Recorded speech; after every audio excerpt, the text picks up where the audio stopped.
Like, holy cow. I have not read your book at all. I didn't know it was coming, and I just like it was hard not to pull my eyes out through that. I'm so grateful for you to come and share that journey. And I know there's a lot of people that could be in that situation right now that need to hear that there's a way out and that you've lived through it, you've stayed sober through it, and you're thriving now, and it's being used. So all of this bullshit, which ties into the name of your book, like maybe you have to see the darkness, right? Like all of it gets used for good, and that's definitely been what I've seen in my own recovery. Yes. So that's actually a tattoo on my leg, which is where I got the name from. So the entire quote is maybe you have to know the darkness before you can appreciate the light. And so I stole that quote because the book had a different name originally, but I really liked that a lot more for it. And then the tattoo I have as well is like a black rose that's like wilted. And I'm like, oh yeah, that's going to be the cover of my book. Oh, I also read a book during quarantine. This is the book here for anybody who hasn't seen it. Got it. So when you go on Amazon, that's what it looks like. And I would highly recommend picking up a copy. And I actually told Lori before we started, I read half of it because I kind of, when people sit there and say, oh, I'm going to watch this movie this weekend. They're like, oh my God, it's so good. Wait till you get to the end. It's like, shut up. I don't want to hear no spoilers. And I felt like because I knew you were coming, I didn't want to read to the end because I wanted to have you here. So anyways, it's really good. Yeah, definitely got to get into that. Yay. So what inspired you to write a book? How did that happen? So many years ago, after my Hawaii trip, everybody had always said that like, oh, you've lived a really crazy life. You should write a book. And I'm loaded out of my mind and I wasn't dancing. I think I was in school to go back to finishing hair. So I had all this downtime and I was like, I'm just going to write a book. Screw it. And so I started writing it. And I started writing it loaded. I think I got to like chapter 8 or 9. And then I just gave up because I kept nodding out on the computer screen. But I just quit. And then fast forward many years after I moved back here from Vegas, I'm in therapy because I needed a lot of therapy, a lot of it. And I'm telling my shrink this. And he's like, have you ever thought about writing a book? And I'm like, funny thing about that. I started writing one while I was loaded. He's like, you need to finish it. And I'm like, I'll think about it.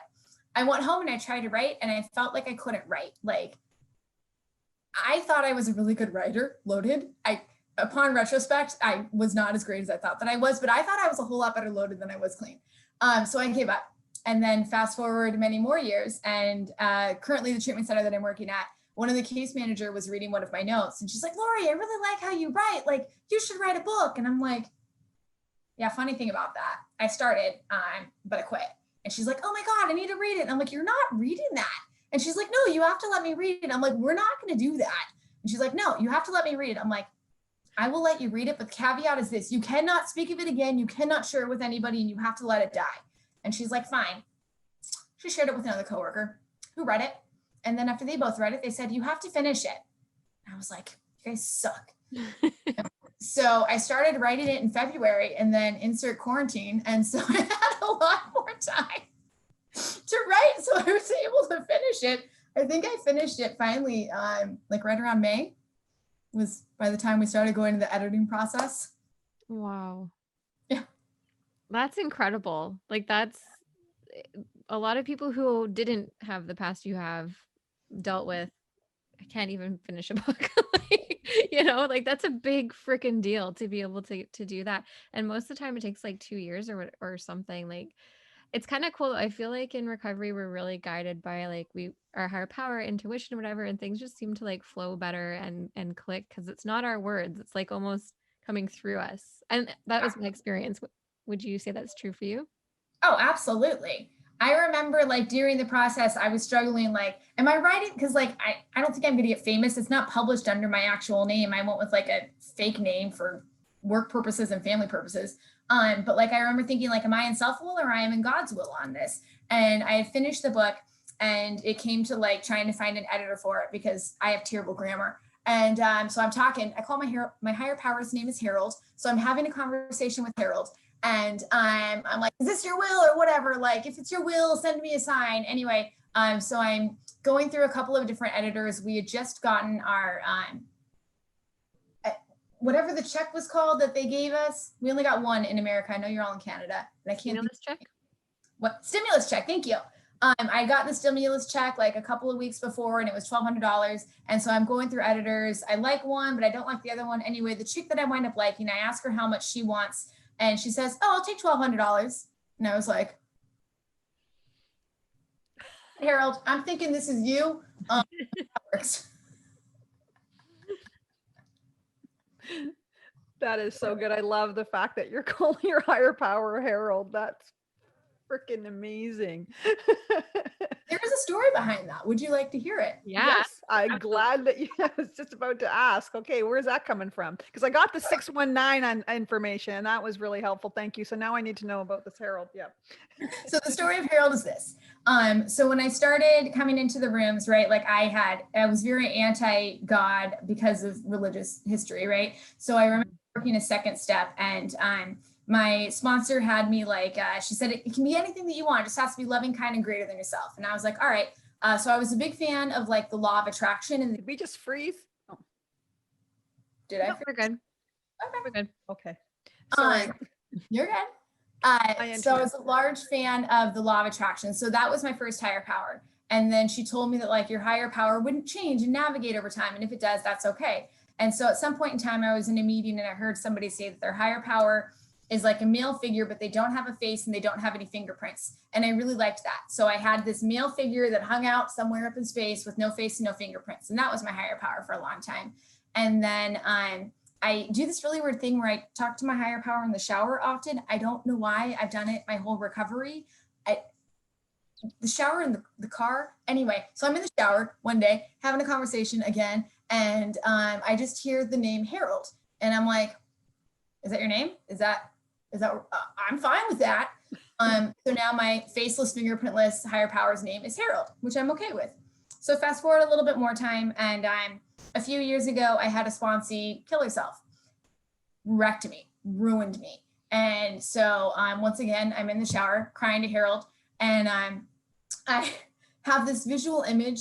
And Brooke, you may be too young. I don't know if it would have made it to Canada, but Suzanne, you might remember. There's a children's book called Harold and the Purple Crayon.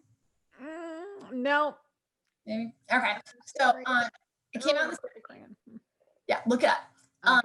Came out in the 70s, and it's the story of this little toddler, and he has this magical purple crayon, and his parents tuck him in at night, and he waits for them to go to sleep, and then he like opens his window and he draws like a pirate ship, and then he goes and lives like this pirate ship adventure. And when he's ready to go back to bed, he erases it and he goes back into bed.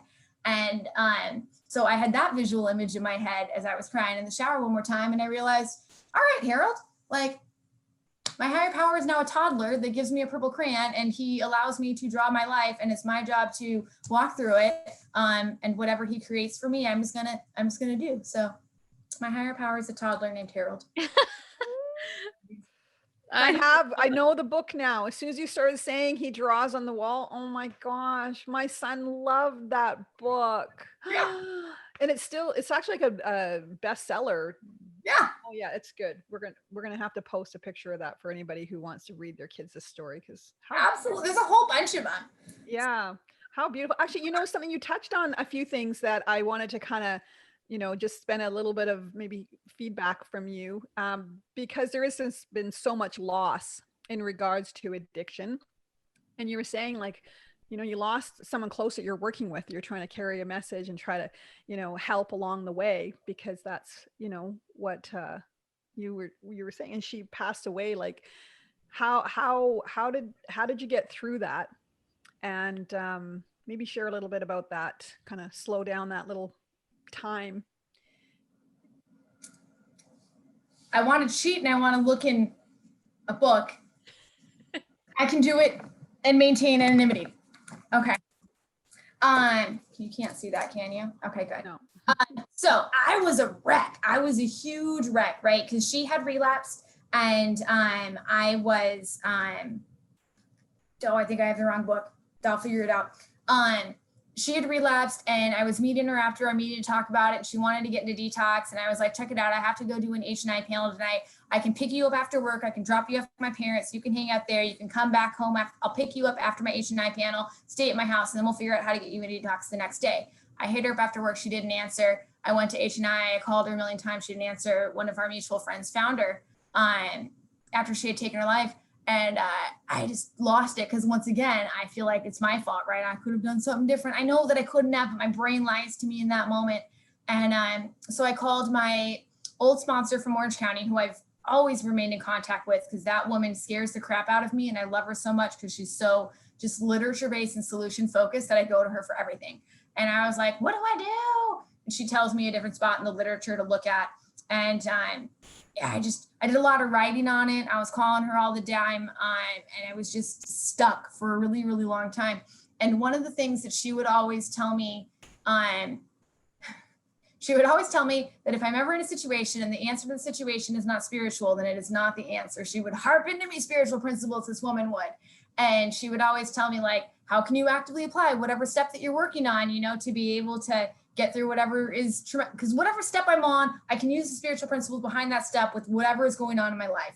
So anyway, so I come home from a meeting. I think I took 5 years and I gave a sponsee like 90 days. And so I should have been on a high for like celebrating my time, but I'm all butthurt about this chick. And so I just come home and I just start crying and talking to Harold. And I just remember that like the answer is in the spiritual principles, Lori, And so I'm like, wait a minute, what are the spiritual principles behind surrender? And I really want to try not to ruin this. But okay, so hope, faith, and trust, right? So like if I sat on the couch and I remember thinking about these particular three, right? So like the hope that this feeling will pass, right? The faith that my higher power has a plan for me and there's going to have something's going to happen, right? And then the trust that like he has this all under control, right?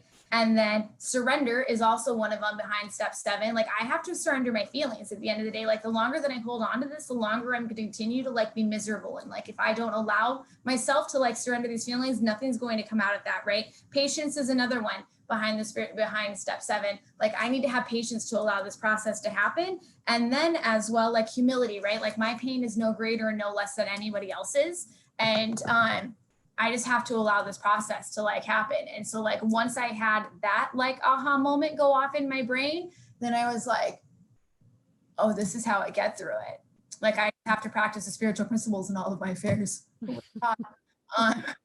And then a whole lot of therapy later and some more writing. And I was able to like realize I was totally powerless of a situation. I had no control in it. At the end of the day, like that was her choice and that's what she did. And like we had this bonfire to like celebrate her or whatever. And one of my buddies came down and he's like, Laura, you're like the matriarch of all these girls. And I'm like, huh? And he's like, you kind of helped make this happen. And like all these girls look to you and like, I don't see myself that way. But then like looking around and seeing all those girls, I was like,